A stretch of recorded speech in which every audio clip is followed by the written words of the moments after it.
ಎಲ್ಲರಿಗೂ ನಮಸ್ಕಾರ ಸ್ನೇಹಿತರೆ. ಪ್ಲೇ ಆಫ್ಗೆ ಮುನ್ನವೇ RCB ತಂಡಕ್ಕೆ ದೊಡ್ಡ 2 ಶಾಕ್.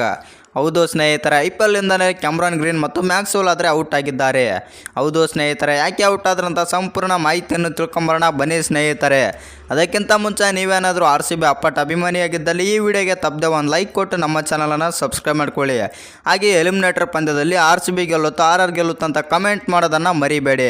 ಇನ್ನು ಚಿನ್ನಸ್ವಾಮಿ ಕ್ರಿಕೆಟ್ ಸ್ಟೇಡಿಯಂನಲ್ಲಿ ನಡೆದ ಹೈ ವೋಲ್ಟೇಜ್ ಪಂದ್ಯದಲ್ಲಿ ಚೆನ್ನೈ ಸೂಪರ್ ಕಿಂಗ್ಸ್ ವಿರುದ್ಧ 27 ರನ್ಗಳಿಂದ ಗೆದ್ದು ಬೀಗುವ ಮೂಲಕ ರಾಯಲ್ ಚಾಲೆಂಜರ್ಸ್ ಬೆಂಗಳೂರು ತಂಡ ಪ್ಲೇ ಆಫ್ಗೆ ಗ್ರ್ಯಾಂಡ್ ಎಂಟ್ರಿ ಆದರೆ ನೀಡಿದೆ.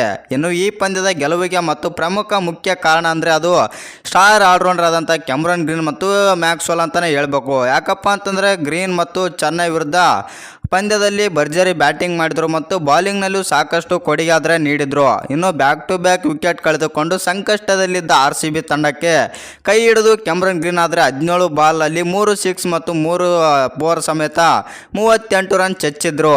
ಜೊತೆಗೆ 2 ಓವರ್ ಬಾಲಿಂಗ್ ಮಾಡಿ 1 ವಿಕೆಟ್ ಕೂಡ ತೆಗೆದರು. ಇನ್ನು ಸದ್ಯ ಚೆನ್ನೈ ವಿರುದ್ಧ ಗೆದ್ದು RCB ಪ್ಲೇ ಆಫ್ಗೆ ಹೋಗಿದೆ. ಮೇ 22ನೇ ತಾರೀಕು ರಂದು ಈ RCB ತಂಡ ಪ್ಲೇ ಆಫ್ ಪಂದ್ಯ ಆಡಲಿದೆ ಮತ್ತು ಈ ಮುನ್ನವೇ RCB ತಂಡಕ್ಕೆ ಬಿಗ್ ಶಾಕ್ ಆದರೆ ಕಾದಿದೆ. ಹೌದು ಸ್ನೇಹಿತರೆ, T20 ವಿಶ್ವಕಪ್ಗಾಗಿ ಆಸ್ಟ್ರೇಲಿಯಾ ಪ್ರಾಕ್ಟೀಸ್ ಆದರೆ ಶುರು ಮಾಡಿದೆ. ಹಾಗಾಗಿ ಕ್ಯಾಮ್ರನ್ ಗ್ರೀನ್ ಮತ್ತು ಮ್ಯಾಕ್ಸ್ವೆಲ್ ಅವರು ಆಸ್ಟ್ರೇಲಿಯಾ ತಂಡ ಸೇರಿಕೊಳ್ಳಬೇಕಿದೆ ಮತ್ತು ಯಾವಾಗ ಬೇಕಾದರೂ ಕ್ಯಾಮ್ರನ್ ಗ್ರೀನ್ ಮತ್ತು ಮ್ಯಾಕ್ಸ್ವೆಲ್ RCB ತೊರೆದು ದೇಶಕ್ಕಾಗಿ ಆಡಲು ಹೋಗಬಹುದು ಎಂದು ವರದಿಯಾಗಿದೆ.